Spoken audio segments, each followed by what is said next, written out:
Welcome back to the Run Radio podcast. My name's Trina Wilcox. My guest today has written over 250 books for women, kids, young adult. I know a lot of people have locked onto those series. Melody Carlson, welcome. Thank you. I've been a fan of your books for a long time. As someone who has a very hard time picking out a good fiction storybook, when I found your books, it was so much easier for me to go to that section of the library or go to that section on Amazon and just type you in. And I know I was going to be happy with the book. Oh, thank you. That's so sweet. So when did you know that you wanted to write? Has that been something that's just been a part of your life forever? Or was that something that grew on you as you progressed? I just always loved writing. I mean, even before I was old enough to actually write, I loved story and I would imagine stories and just it came real easily and naturally to me to start writing. And I did it, all through school and, you know, through life. I was journaling and writing letters and things for the newspaper, but it wasn't until my boys were just kind of preteen years that it just burst in me. I'm going to write a whole book, and that was kind of like, I don't know, I knew nothing about it, but I just started writing. I was actually running a group home daycare center at the time, so I could be home for my boys. And while the kids were napping, I would pull out my yellow legal pad and I wrote a whole book on a yellow legal pad. Oh my I was gosh. Do you still have it? driven. Do you still have it? It's the only book I've never published. And this was to show how old that I am and how this was before computers. And so then I got an electronic typewriter and I did type it out on the typewriter, which, that's a pain. And then I moved on to computers and it's just the only one I've never done anything with. And it was really just like a youth novel. It wasn't real long, but my mom always thought I should publish it, but I just didn't. And no reason, no rhyme or reason, you just have it. And do you think you will, or do you? I don't know. I might revisit it someday, but there's been so many other things going on Yeah. that to go back to this. And that's kind of a tough market, that little preteen, kind of chapter book kind of thing. And Yeah. I mean, I know I could probably publish it, but I don't know. So when you finished the first one you were ready to publish, what was that like? How did you, I mean, before we had publishing like we do today, we've got a lot of options today. But before that, it was traditional, would make or break you. So what was navigating those waters like for you? Oh my gosh, I did not know what I was doing at all. And so I wrote one. So then I moved up a little older age group. My character became a 14-year-old, and I knew it was going to be a 4-book series. How did I know that? I don't even know. And it was historical, which is hysterical now because I'm like, man, researching back then was really hard. And it was really just post-war World War II. But I had my mom and my aunt and I'd ask them questions, and so I got it all written. I got the first 2 books written and I just started sending it out to anybody that I thought would do it, and all I got was rejection, rejection, rejection. So then I went to a writers conference. I was getting smarter, and at the writers conference I met an editor who liked it, and she took it with her. And but by then I'd had so many rejections that what I would turn around and do is just write another book, Oh, write another book. And I moved, before I even finished that series, I started writing women's novels because I was feeling good about, finishing a book. It's like, I know I can do this. And I had a computer. It was one of those old, slow dinosaurs, but it was better than a yellow legal pad. And so I just started cranking them out. And because I had very little spare time, I mean, my kids were in school and I was actually being president of the PTA and, running the group home daycare center. And it was also a preschool, and so my schedule was full. So I learned how to write really fast. wow. And just cranked these books out and just kind of kept getting rejections. And that was in the day too, when everything was really slow. You had to snail mail your stuff and send your self-addressed stamped envelope to get it Right. back. Yeah. So I had a little stockpile of books, and then they started to sell. And I was so glad that I did, because it's like, okay, I got more. I got more. I think that's a very important and wise lesson that you just kept going. You're like, I like writing these. I have stories to tell, so I'm just going to do it. I don't care if you're going to take forever getting back to me. And Yeah. Or maybe all I would get was rejections. I used to yeah, jokingly say I could wallpaper my bathroom with my rejection letters, and I could have. I really could have. yeah. Yeah. I feel like a lot of people wait and sit on that first one, getting that permission to go ahead to continue. But I love that you were just like, nope, gonna keep going. Yeah. I intuitively knew that I could do it. I don't even, I feel like, where did that come from? It was a God thing.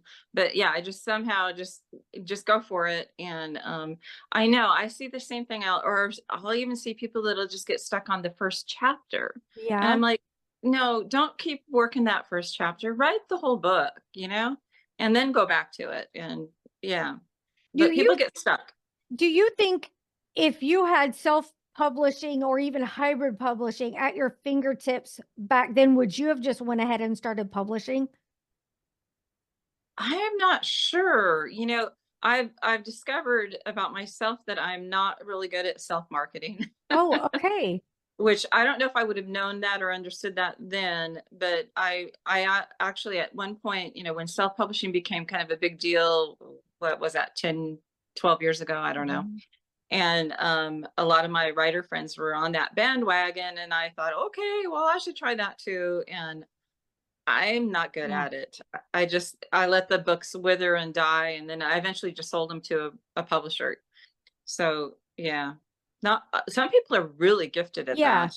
Yeah. I think there is something into knowing where your strengths are, and then you need to connect with what the publisher is going to offer you or not, and know where to spend your money, because that's kind of what it comes down to. If you're great at that, then do it yourself. But if you're not, it may be worth it to try to go the traditional route. I don't think there Right. is any right answer these days. I don't know if you have a thought on that or not. I totally agree. And I think it is different for everybody. Yeah. And yeah, there's all kinds of different opportunities. And like, one of the houses that I went with when I decided to give up on self-publishing was a really small house that, I took really small advances, smaller than I'd ever had before. But in a way, for me, it was the closest thing to self-publishing, because you're kind of banking on the fact that the book is going to sell. And but I worked actually in publishing for 3 years too, so Okay. I did get my publishing education early in the game. And I understand, publishers, they're putting a lot of money on the table, Yeah. so I respect that. And yeah. Let's talk about your writing style, how you keep track of your characters, how you are able to be such a great storyteller so many times over. Oh boy. I just jump in with both feet, and I, try to connect myself to the character, and care about, I'm going to say her, because usually they are, Yeah. and just follow the story. I'm not an outliner, Uh-huh. so that to me makes the process more exciting. And I know some people are outliners, and that's exciting to them, and I Mhm. don't just that at all. I get it, but I've tried outlining it. It really doesn't work for me. And so for me, it's just chasing down the story, which keeps me going back. And I think that's one of the reasons I have written so many books, is I just keep going back, because it's like, what's going to happen? What's going to happen? Mhm. Yeah. And yeah, Do you personally have a favorite character that you are attached to, or any story about some of the series that you've done that stands out that we might not know? that's always a hard question. Yeah. I kind of have a couple of pat answers, and one of them is usually whatever I'm working on, or whatever I just finished is fresh in my mind. I just finished a book that'll be my big novel next year, that's called Welcome to the Honeybee and Bee. And it involves um, a family, and the older guy in the family has FTD, which is frontal temporal disorder or dementia. And my husband actually has that. So their whole plight in the story, especially his wife, it's still fresh in my thoughts. So that probably Right. right now I'm like, yeah, I can relate to her. Well, of course I can. But yeah, in the past, one of my favorite novels was quite a while back, and it was called Finding Alice. It's still available, and it's about a young woman's trip through schizophrenia. But it is a novel. But I wrote it in first person present tense, which I hadn't done that before. Okay.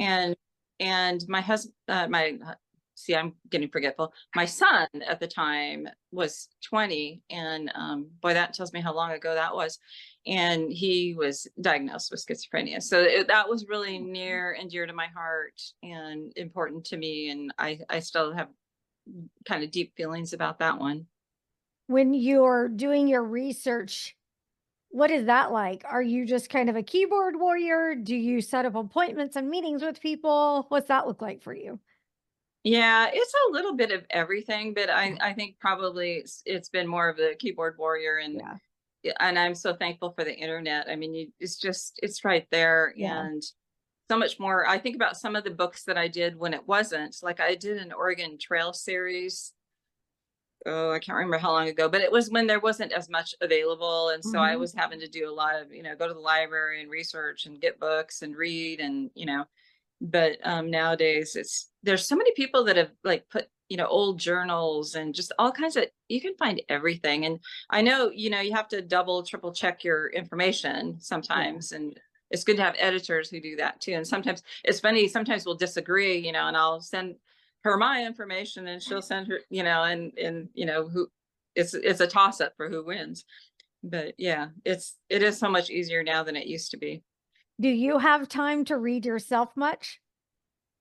I try to, and I have a big to be read stack right Okay. now. And now that I've just finished a book, and I'm going to start a little project, but I don't like to read while I'm writing. It was just an old habit I got a long, long time ago, because I was so afraid if I read something really good that it would, somehow Mhm. trickle in, and Yeah. like, I didn't want that to happen. Yeah. So it's a habit and I realize now I probably don't need to think that way, but it's ingrained. Do you have a particular genre you're drawn to? I really do like contemporary women's fiction, kind of the issues, but not too heavy, books. Yeah. I used to go for the heavier ones when I was younger. I used to write heavier ones when I was younger, but I like, more of a good conflict, but not overwhelming. Let's talk about your new book, Just for the Summer. It was released on the 19th of March. Tell me a little bit about it and what people can expect. Yeah, it's a fun, light romp, pretty much. I mean, I try to put a little bit of depth here and there where I think it fits, but it's just two young women at different stages of life. They're not the same age, but they're both in the hospitality industry, and one of them has just worked so hard. And her mom died when she was in college, so she had to quit college to help raise her much younger sister. And she got her sister all through school and med school by working her way through the hotel industry until she was really doing a great job managing a kind of a chic boutique Seattle hotel. But she's got the meanest boss in the world. And and so she's and then she finds out that her sister, after she graduates from med school, instead of going to buy a home like they'd planned on doing at some point in time, just a little house in Seattle where, and her name's Jenny, and she could find a new job and that she liked and have some freedom. And her sister gets this big opportunity to go to the East Coast and do this whole cancer research, hospital thing. And so boom, there goes Jenny's dreams. And her boss is being particularly mean, and she's online and she sees this job swap site, and she's just looking at it out of curiosity. And on the other end of the spectrum, there's this gal, Jacqueline, who is a, a little more entitled, and she's got a degree in hospitality, and the best job she could get was managing her grandpa's kind of podunk um, river fishing lodge that is kind of run down, and she does, and Jacqueline doesn't like it very much. It's not her dream. Her dream is a big city hotel. So they decide to swap. And, of course, what's going to go wrong? Right. We will have to find out. Yeah. Tell me a little bit about All Summer Long that ended up on Hallmark. How did that happen? And I mean, I feel like Yeah. that would have been so exciting.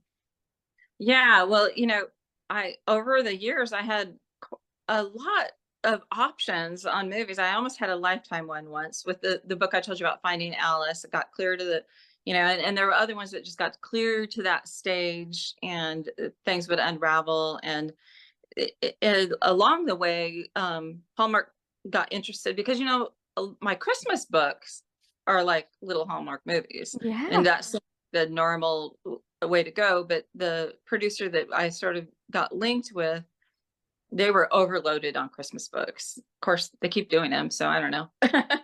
But she said, "Well, let's do something else. Let's do another season." So I had this book called All Summer Long, and she just fell in love with it. And it's the boat. It's a dinner boat, and this gal restores her aunt and uncle's dinner boat, which is kind of fun. And so, yeah, I couldn't even believe that they picked that one, because that was, with a boat, that's not real easy to do. That's not cheap by any means. Mhm. And this was before COVID, just right Oh, before wow. COVID. Yeah. I was kind of stunned when it really went into production. And so I went up to Canada where it was being filmed. It's supposed to be set in San Francisco, but they saved money by doing it in Canada. And it was so fun, and the boat was so cool. And I learned so much. And one of the things I learned while I was up there was the way that they adapt their scripts, and kind of why they make some of the changes they do. And then some of the changes they made, there was really no rhyme or reason, I didn't think. And I think it was more just the gals that did it wanted to do it that way. So Yeah. I thought, okay, I had just finished a novel, The Happy Camper, Uh-huh.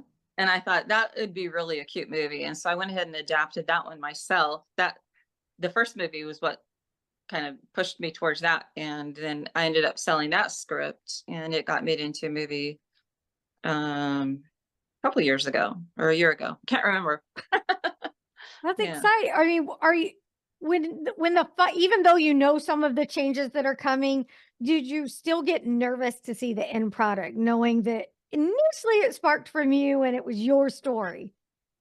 Yeah, but here's, the beauty of writing so many books is, by the time the movies came out, the book was like so many books behind me, that it Yeah. wasn't as fresh. I had readers who were a little more offended than I was, like, well, why didn't they do this? And why didn't they Yeah. do that? And I'm like, oh, I'm not, yeah, I don't know. Yeah. But no, and just with those two movies, and I got to work on another one too that I novelized real early in the game, called Grace Unplugged, where I worked from the script and wrote a novel to go with it.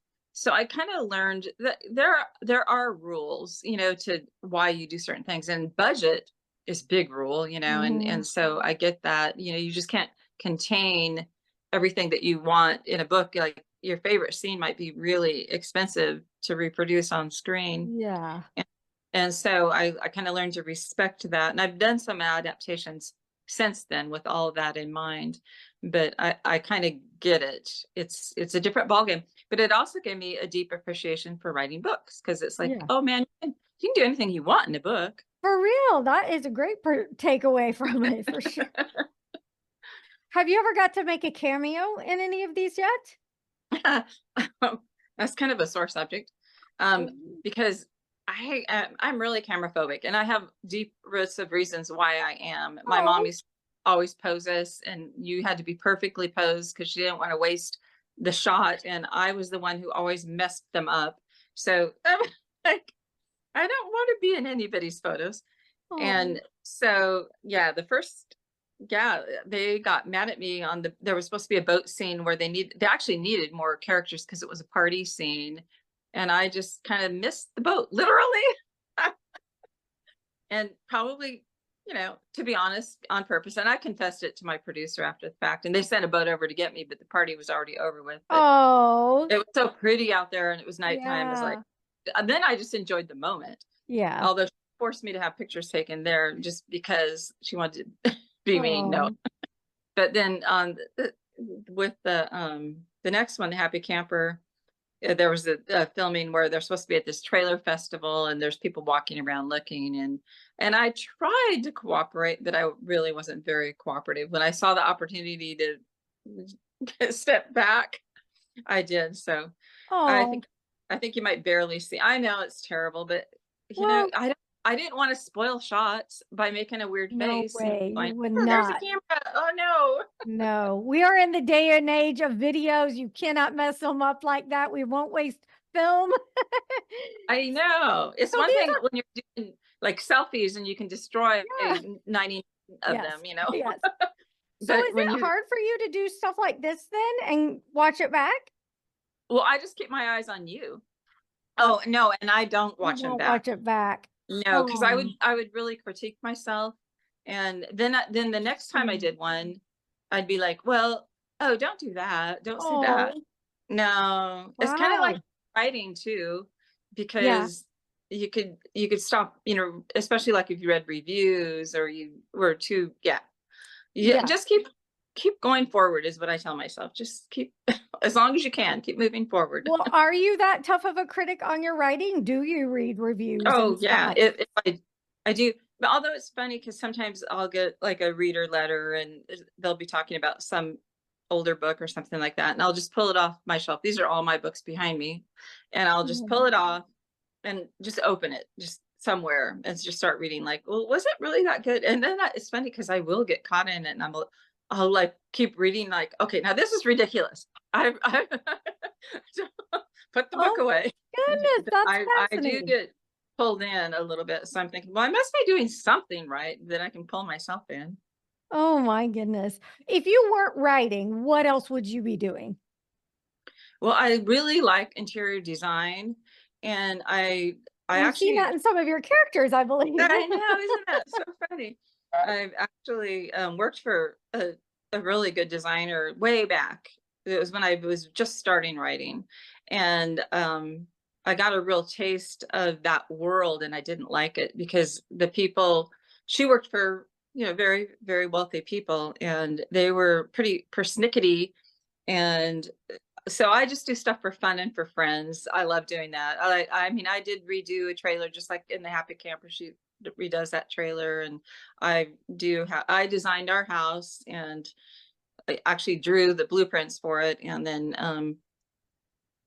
did what I.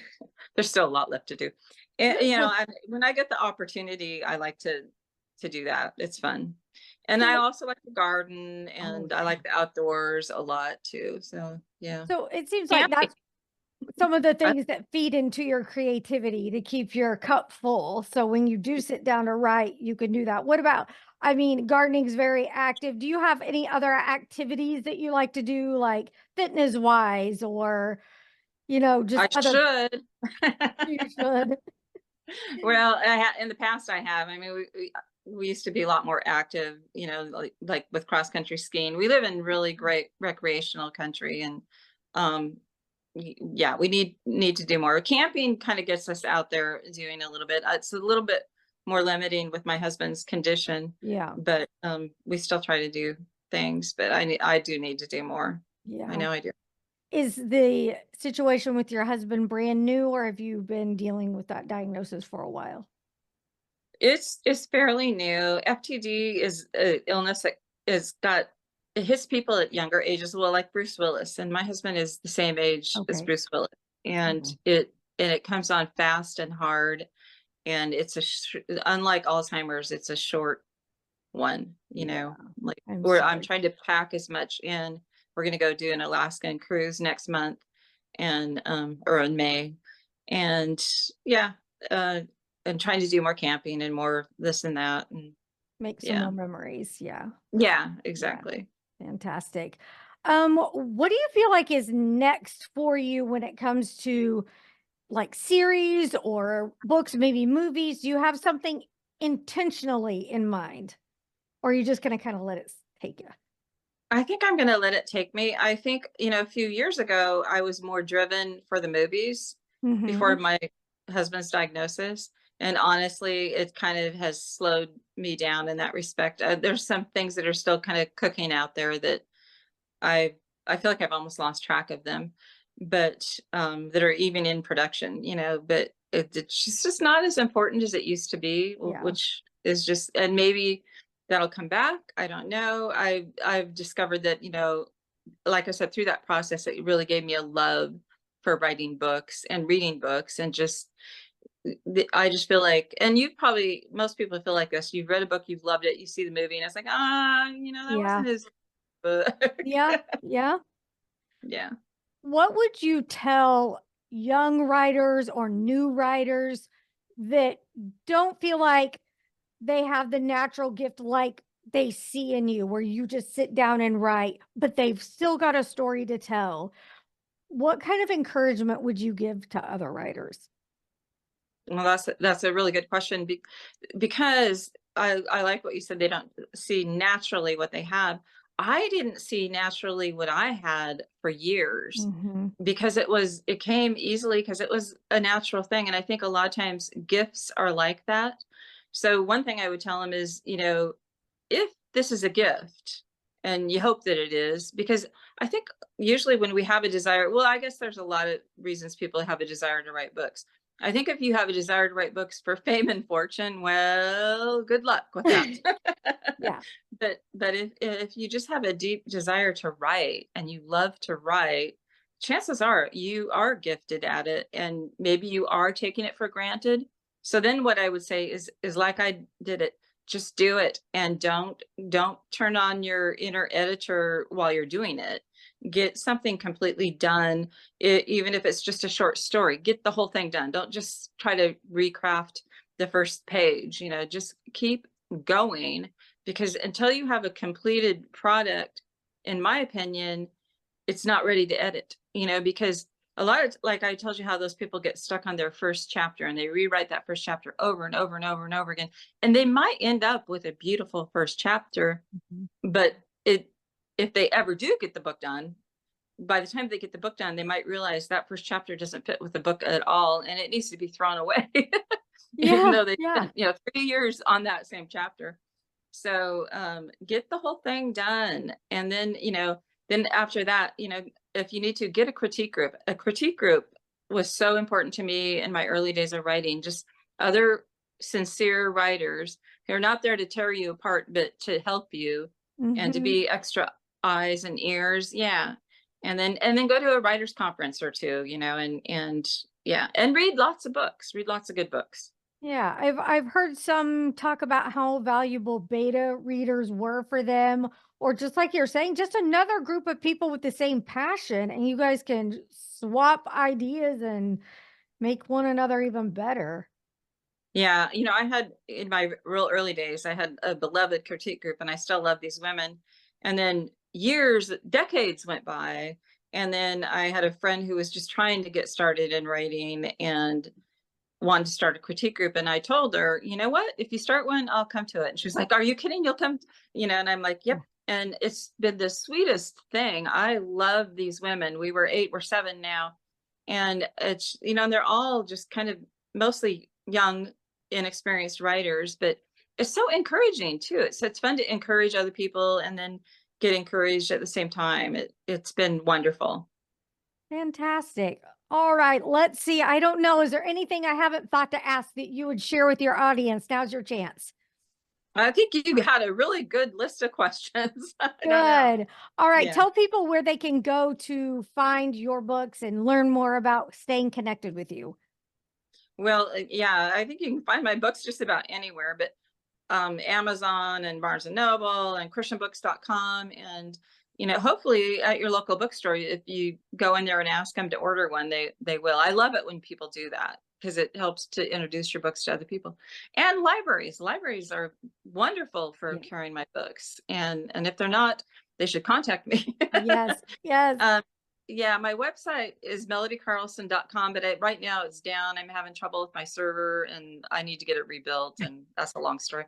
And then I answer email. Sometimes it might take me a couple of months to catch up, but Melody Carlson Books at gmail.com I answer, and then I'm on Facebook, and I'm not as good at social networking as these people who are so self-published and doing wonderfully at it, which is that's, not my gift.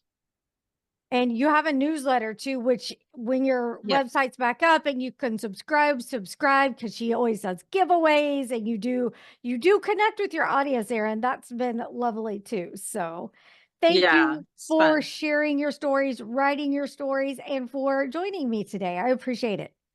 Thank you. All right. Be sure you're following along at Run Radio Station on all social media. You can always catch up at runradio.net. Thank you so much, Melody Carlson. Thank you.